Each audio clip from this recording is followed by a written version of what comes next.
The New Thought Movement UK Manifesto. Chapter 1, Thought. It was the great spiritual teacher, Buddha, who said, "All we are is the result of what we have thought. With our thoughts, we make the world." We have been unaware for centuries of the creative power we possess as individuals, as a region, as a country, or even as a world. This power is stored in the mind. It is expressed as the sense of thought, and we are all thinking, every second of every day. Our thoughts are pure energy. Every thought we ever have, ever had, and ever will have is creative. It leaves our minds and heads out into the universe, extending forever. Our thoughts last forever. All our thoughts congeal. That is, they meet other thoughts of a like kind and form clumps of energy. When enough of these clumps form, they become matter. This matter will express itself in physical form. Our thoughts can be expressed either orally or we can put them in writing. According to the Oxford Dictionary, to express means to make manifest, set forth, give voice to, push forth, or made to go faster. With the advent of social media in 1997, our thoughts are being expressed at the alarming rate of 24,000 gigabytes per second. Our thoughts can also be put into action. Actions are thoughts in heavy physical motion. So when we think, speak, and act out a thought, we are placing tremendous creative energy in motion. Chapter 2. Where our thoughts have taken us.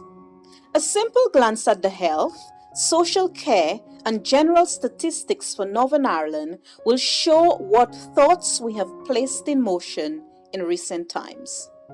In Northern Ireland, 3.5% of our population, that is about 70,000 people, have been diagnosed as living with cancer. Every type of cancer is on the increase in the United Kingdom, with approximately 1,000 people being diagnosed every day. The World Health Organization predicts a world increase of 50% between 2000 and 2020. The latest trend is to maximize the social capital from the death of celebrity cancer patients, from David Bowie to Alan Rickman and many more in between. The mental and physical health in Northern Ireland is at an epic low. In 2015, 250,000 adults and 45,000 children had mental health issues at one time, with more than 20% of young people said to be suffering from depression. Suicide rates in Northern Ireland have risen in the last 10 years by 64%, resulting in a case of 10 in every 100,000 people falling victim to suicide. In Northern Ireland, 66% of first-time suicide attempt survivors die within 3 months of release from inpatient care. In England and Wales, the number is 40% and 35% respectively. 12% of the national budget is spent on mental health, making Northern Ireland the highest spender per capita of the 4 regions. Northern Ireland has the highest rates of incidence and annual presentation for self-harm in the United Kingdom, with a huge percent of young people below the age of 16 said to have had thoughts of taking their own lives. In the last 12 months, 7,300 people have been added to the disability benefit list. This represents a 25% or 40,000 increase in the last 10 years. In the United Kingdom, 50% of the population is on prescribed medication, with the numbers increasing daily. Some people taking as much as 50 pills per day, not to cure their ailment, but simply to get by. More money is being spent now than ever before on researching the origins of diseases and on developing drugs to fight these diseases. National Health Services face a $60 billion deficit in its attempt to keep check of the health and social care needs of the country. More than 6 million of our people are trapped in the benefit system, a system which upon closer inspection is proven to be the breeding ground for perpetuating the existing conditions. Chapter 3: The Known Truth. According to Deepak Chopra, New York Times best-selling author, God is the universe and God is in trouble. From all indications and the complete lack of a plan to reverse this trend, the situation appears hopeless. The first geostationary environmental satellite was launched in 1966. Its main purpose is to collect data on changes in the electromagnetic fields of the Earth. After 9/11, insurmountable evidence was collected to show that changes in people's emotions on a large scale directly affected the electromagnetic grid of the Earth. That is, how the majority of people were thinking at a particular time in a particular space would result in a directly proportionate effect on the electromagnetic field. The result is anything from unprecedented climate change to increase in cancer-causing radiation. In the last 15 years, that is post 9/11, the world has experienced unprecedented upheaval in every possible area. In 2016, we have over 50 ongoing conflicts. The death toll from these conflicts totaled 172,332 people in 2014 and 166,817 people in 2015. The world's refugee population grew to 60 million people in 2015. The climate change has taken an unprecedented turn for the worst in the last decade. The atmospheric carbon dioxide is at disaster level, and it is the worst in 650,000 years. Global sea levels have risen about 6.7 inches in the last decade. And the last 12 years has seen 10 of the warmest years in history. Wikipedia is now unable to keep up with the superstorms, the earthquakes, the tsunamis, the floods, the deadly freezes, the droughts, or even with the number of sperm whales turning up dead on our shores, suffering from starvation. Social media is now plagued with incidents of racism and hate crimes. All the issues we thought we had under control are once again raising their ugly heads. The consensus is revolution now. The recent Occupy movement had people marching all over the world against one social issue or another. We marched, we protested, we rioted, and with the advent of social media, we took to the net in a hopeless attempt to to stop the disaster we have created. Chapter 4. Connecting the Dots. According to another New York Times bestseller, Greg Braden, we are living in a time of extremes, and this is the new normal.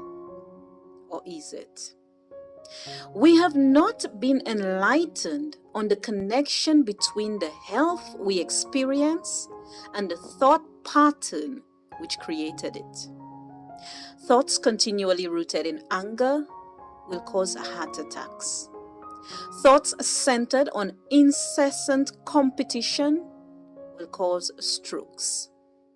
Thoughts stemming from hatred, either for yourself or for other people, for places or for things, are deeply self-destructive. Hate is the most severely damaging of all thought patterns, and its effects are virtually irreversible. Thoughts originating from fear will act as an opposition to your mental and your physical health.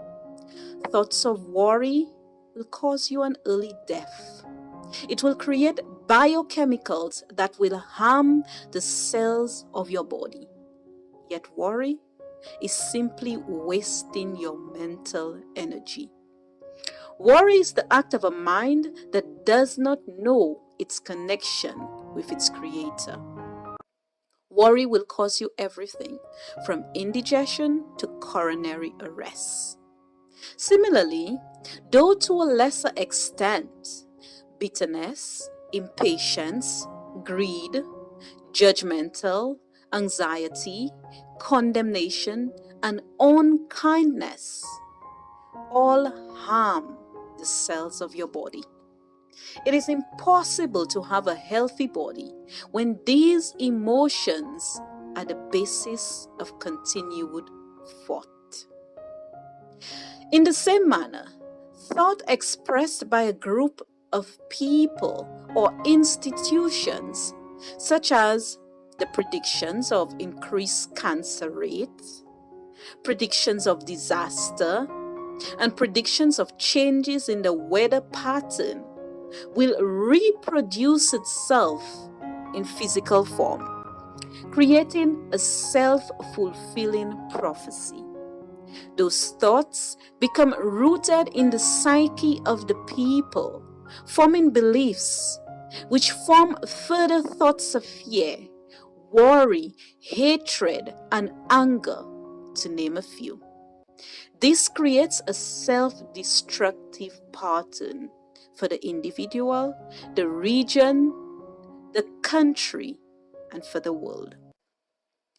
Through social media, today the thoughts of one person can, within minutes, become the thoughts of millions. Thoughts of wanting and wishing conditions to either appear or disappear serve only to push the desired result further away from us.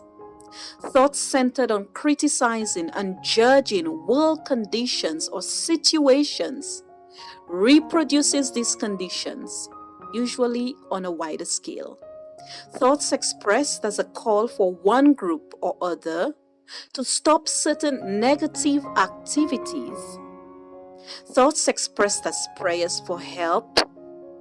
Thoughts expressed as sympathy for existing situations all have one common effect: the effect of feeding the problem with pure energy and bringing it to epic proportions. All our greatest leaders have enunciated and lived by and changed the world through their knowledge of the power of thought. Mahatma Gandhi was quoted as saying, "A man is but the product of his thought. What he thinks, he becomes." Jesus also said, "As a man thinks in his heart, so is he. And as we believe, so shall it be done unto us." These have long been thought to be esoteric truths, but in fact, they are happening every single second of every day for every single person on planet Earth. Chapter 5. Vision of a New World. We would love to see a change in our current situation. We would love to be healthy and see the world filled with healthy, happy people. We would love to put an end to the senseless killing of each other and see a world at peace with itself. We would love the workplace to become the joy place and experience fulfillment and satisfaction in our lives and in our careers. We all seek love. We seek to give and receive love. We all seek to prosper, both as individuals and as a nation. We all seek to be heard and to be able to express ourselves. We all seek joy and happiness.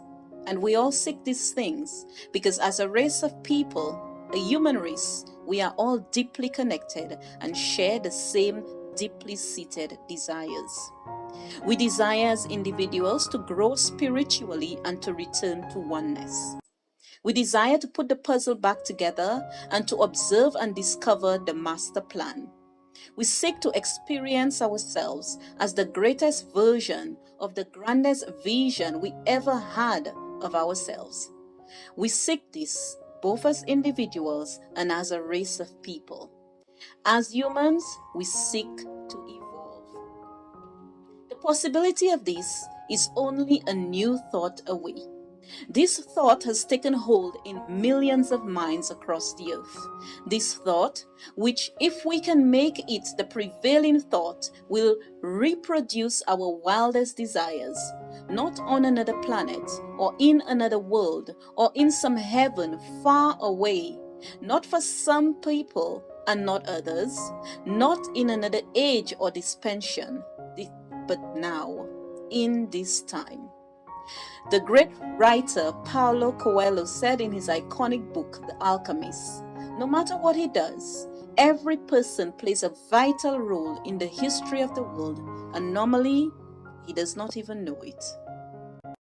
Chapter 6. New Thought Movement UK. New Thought Movement UK, through the dissemination of information on the power of thought, through its workshops, public talks, and using every method at our disposal, we will give back to humanity the information needed to consciously choose the thoughts that will heal the world. New Thought Movement UK will work with organizations, institutions, and individuals who are prepared to change their thoughts and the language of their communication to create new healing thoughts. This will give these groups an opportunity to be clear and open with the public on who is truly working towards a healthier, more prosperous society. New Thought Movement UK will teach on the natural healing methods available and create a network of natural healers with the intention of making natural healing the preferred method of curing and preventing diseases. New Thought Movement UK will facilitate the creation of mass meditation and yoga groups in Northern Ireland to infuse a concentrated level of pure energy into the atmosphere, improving the weather and the general positivity of the different communities in Northern Ireland. New Thought Movement UK, through its work and spiritual teachings, will enhance the journey to spiritual healing and enlightenment for all those who seek to be spiritually healed and enlightened. Chapter 7. My Story. I was born in the Caribbean nature island of Dominica, known for its 365 rivers, one for every day. After the country was hit by Hurricane Allen, my family was broken up into pieces. 2 of my brothers were left in Dominica. 1 was sent to Antigua. My mother and sister moved to the island of Martinique, and my brother and I were sent to live with my mother's future in-laws in the beautiful island of St. Lucia. My brother had a knack for mixing with the wrong crowd and was constantly running away. So I grew up for 7 years without seeing or talking to my mother and with no blood relatives around. This solitary upbringing was a blessing in disguise because it allowed me to grow up without being influenced by the beliefs, values, and norms usually passed on within the family, church, or community. Later in life, I realized that I had developed talents that would serve me in my adult years. After a 7-year absence in our lives, my mother was forced to make an appearance. We did not understand her, and it took us months before we were able to utter the sacred word, Mommy. After graduating secondary school, second highest in my year, it dawned on me, if I could achieve this without even trying, imagine what I could do if I tried. I decided to go back to college. I took a job in a factory making less than £20 a week. With some help from my first boyfriend, I went to college where I excelled, graduating with top marks. Then, as the great Napoleon Hill would say, I began to drift. I moved from job to job. I could not understand people who spent their entire lives working in the same job, year after year. Sometimes I wish I could be like them. For me, after 2 years in a position, I was itching to do something new. From my teenage years, I began trying to be my own boss. My first attempt was starting a juice business in my local village. That only lasted as long as I had my best friend's support. The support lasted one day. Then I tried opening a dollar store. I did what everyone was doing. I used stolen card numbers and ordered my stock. My shipment got cancelled, and all I had to do was order again. But instead, I gave up and I never tried again. Soon after, a store with the same concept, selling the same items I had tried to order, opened and became the largest dollar store in my country. Still, not giving up, I tried to open a restaurant. I rented the building, bought the furniture, painted the walls, and was ready to go. My then boyfriend, who was helping me, told me to wait for a couple of weeks and open in the new year. This simple advice made me stop in my tracks and give up. Soon the building was taken up by someone else. I had to pass it every day on my way to work, wishing I had not given up.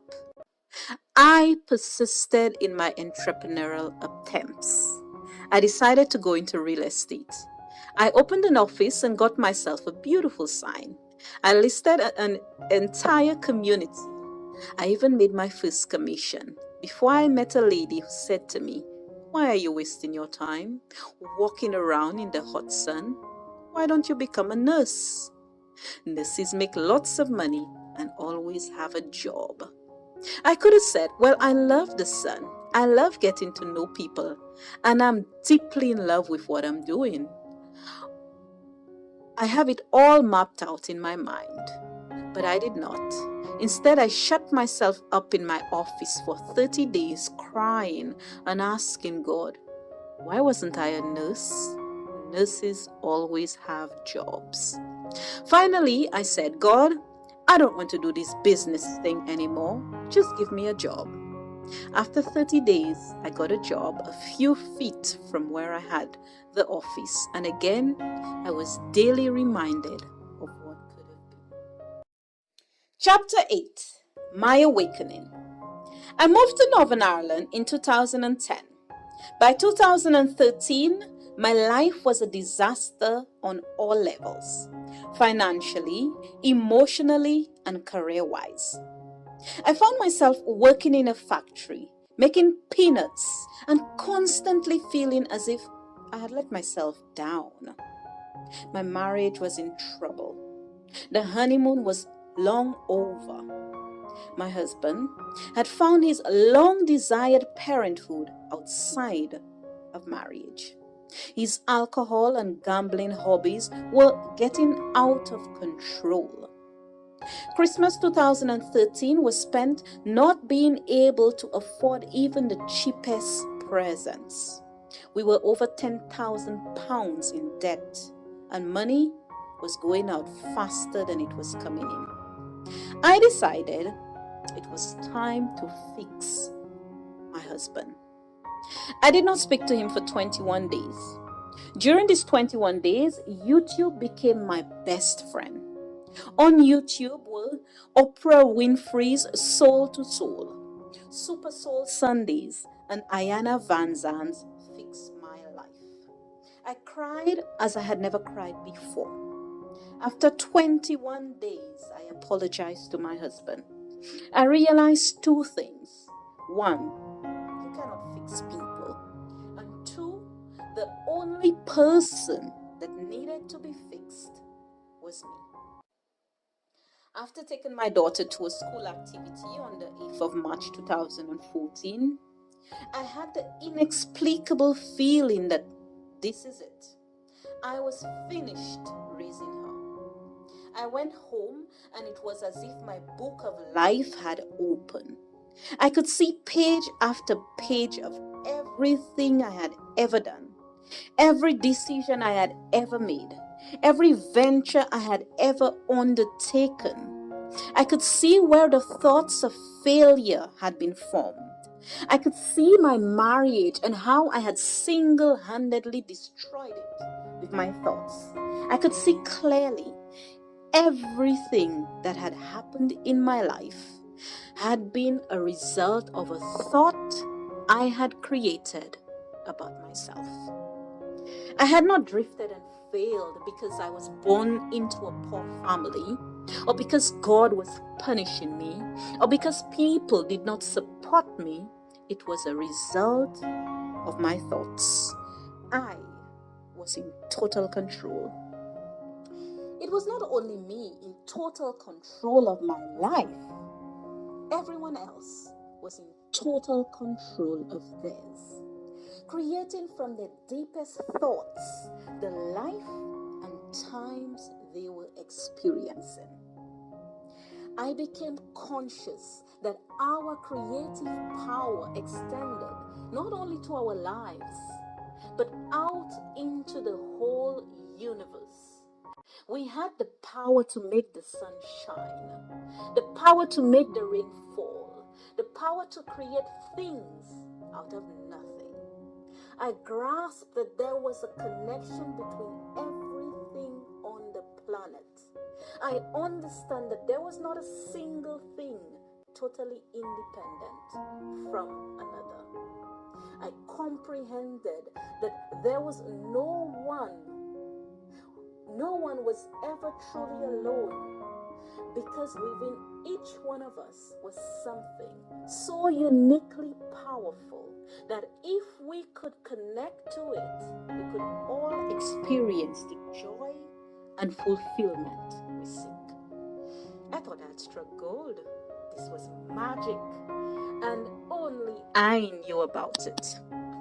I could not wait to tell everyone, and I proceeded to do so. I sent messages to my entire friend list on WhatsApp for months. At the end of 4 months, I realized that I had written and published my first book. I called it Phenomenal Women. This book, Phenomenal Women, was written inadvertently. An aspect of my life story would play out like a broken record in my head for hours, over and over. It would not stop until I sent it out in a message to my WhatsApp group. During the process, I came face to face with the truth that every single aspect of a person's life was dependent and determined by their thoughts.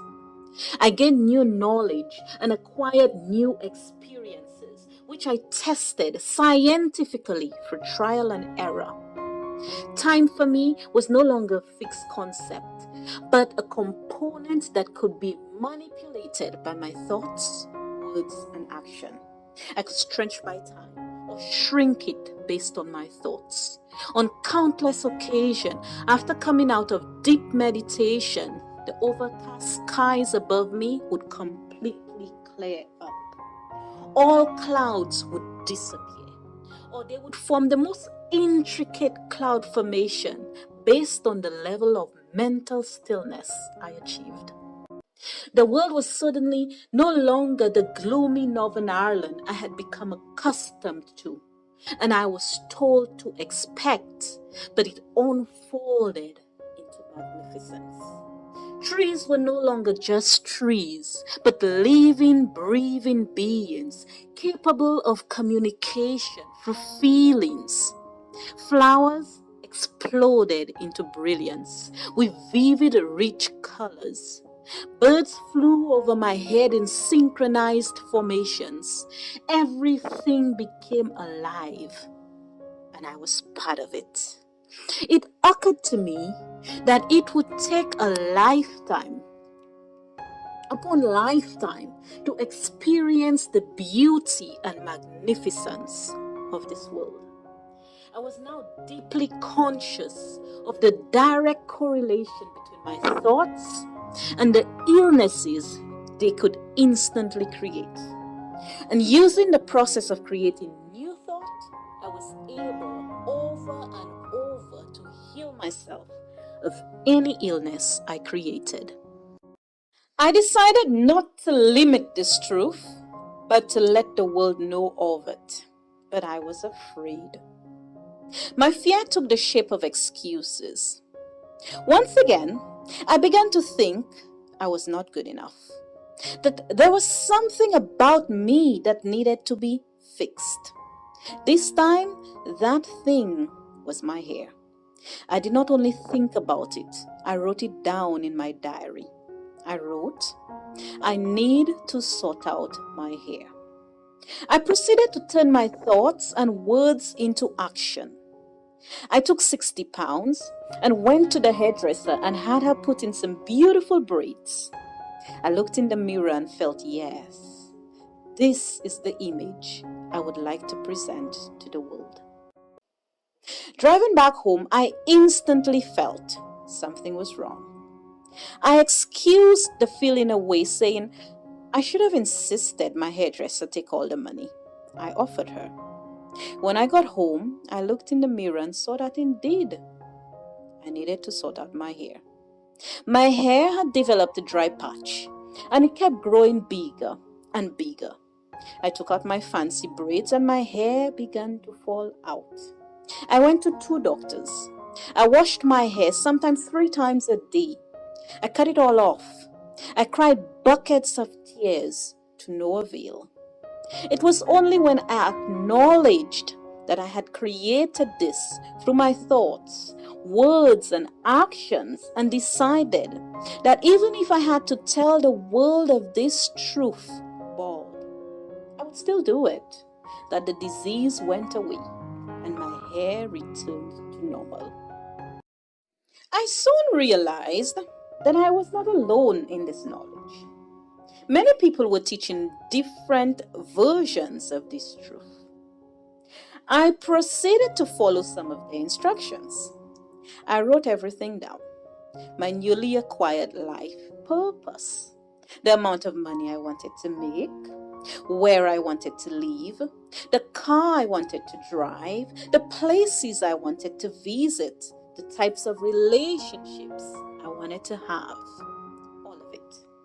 Within a few months, I had the car, the exact color and make of the one in the picture on my vision board. I had also been to the sandy beaches of my dream vacation, taped to my vision board. But the book sales was not happening. The money was not forthcoming. One day, in meditation, I discerned that I had been a successful failure. And this was where I was heading. All I had to do was admit this and claim it was who I was, a successful failure. I had a clear vision of that. If I admitted this as my truth, I would sell enough books to purchase the house I desired, near the sea, and live relatively comfortably. but I would have failed at letting the world know the truth. I spent hours deliberating with myself and finally got up and took all the pictures of my vision board down. I still had all my desires, but they were secondary to my ultimate life's purpose, to let the world know of this truth. I was now painfully aware of the power we possess as human beings, of which most of us have no conception. It was also excruciatingly sorrowful to comprehend that so many of us would rather remain in our situations, our depression, our poverty, and our diseases, rather than entertain a new thought. I came face to face with the truth that most of the world was asleep, slowly drifting towards a precipice that unless we awakened to a new way of thinking, we would fall off. The existing paradigm of thinking is like gravity. We are all using it and operating within it, but only a few of us spare a minute to understand how it works. And those who did create jet planes and rockets that soared way above the rest of us. As I continued to learn and decide how I could most effectively teach this, to begin to make a difference in people's lives and in the world, it dawned on me that I was becoming even more aware of things. I could see the news headlines and instantly connect the dots. I could see where individuals, institutions, and the media were creating thoughts that were reproducing themselves in the world and causing havoc.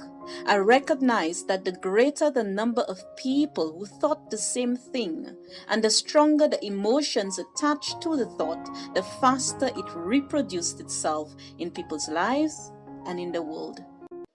I knew that without this knowledge on a wide scale, we were quickly drifting towards the cliff of extinction, and nothing else mattered but ensuring that the power of human thought was made known to all. Armed with this knowledge, everyone would have the power to choose consciously thoughts that made them either healthy or sick, rich or poor, villain or victim, happy or sad. They would be able to choose thoughts that would reflect and reproduce itself into a better world. It mattered not what the choice was. What mattered was that a choice was made in conscious awareness. I realized that there was no other reason for me to have been born but for this moment and for this time and to do this. I had been running away from this destiny from the day I was born. I was only 3 years old when I took myself and my older brother for a drive, only to end up at the base of a tree trunk. After being forced to leave Dominica by a hurricane which took many lives, I went back for a 2-week visit after 13 years and almost drowned myself and my sister. My mother railed at me constantly, thinking I was being rude by speaking impeccable English. Surprisingly, even to myself, I seemed to understand everything. Chapter 9. There is no one to blame. Armed with this knowledge, we can begin to change our world. We can stop wishing and hoping and praying for a change, but put it into motion. The consensus is that governments are only concerned with keeping the people in the dark and increasing their power. The generally held belief is that negativity sells, that our traditional and social media will do all in their power to keep the world deeply entrenched in negativity. The persuasion of many is that our institutions will seek profit at all costs, even if that cost leads to the annihilation of us as a species. But it begs to reason, what is the use of power with no one over which to exercise it? What is the use of negativity if it brings the world to extinction? And what is the use of profit at the expense of everything else? I believe that we all have good intentions, and with the knowledge of how to operate in a new thought paradigm, we will choose to consciously create a world which we can all be proud of. Chapter 10. It is time for change, and change begins with you. There are 7.4 billion of us, no one less important than the next. We are all housed on this, our spaceship, and we have no evidence of there being another available to man. We have brought ourselves to our current situation. We are responsible, and no one else. Not the media, not the government, not those in power. We are. And only we can change it. It is said, in the face of insurmountable odds, the human spirit does not cringe and give up, but it rises and claims a piece of history for all eternity. Governments, institutions, and those who have given their lives to serve others are now grasping that the old ways have not worked. The old methods are leading us in the opposite direction of where we intended. We have been presented with this amazing opportunity to create a movement that can help masses of people. A movement that teaches how to heal the body, the mind, and the spirit. A movement that enables the creation of a new thought paradigm. A movement that brings together masses of people, raising the energy vibrational levels and feeding the world with pure energy. This is a movement that can and will eliminate hunger, starvation, and poverty. A movement that will create paradise on earth. This is the New Thought Movement UK. The time for criticizing, complaining, and talking is over. It is now time to get your minds over the matter. It is time for change, and change begins with you. Be the movement. To find out how New Thought Movement UK can help you achieve phenomenal wealth and success, phenomenal health and wellness, and phenomenal relationships, visit our website www.newthoughtmovementuk.com. To join the conversation, to get involved in our community, to get help in creating a new thought about your current situation, to contribute your story of awakening, or to simply support the movement, follow us on Facebook, New Thought Movement UK, Instagram, New Thought Movement UK, and Twitter, New Thought Movement UK. Offer your thoughts and feedback via email or visit our website to send a secure message to New Thought Movement UK at outlook.com. Thank you so much for listening to the New Thought Movement UK Manifesto.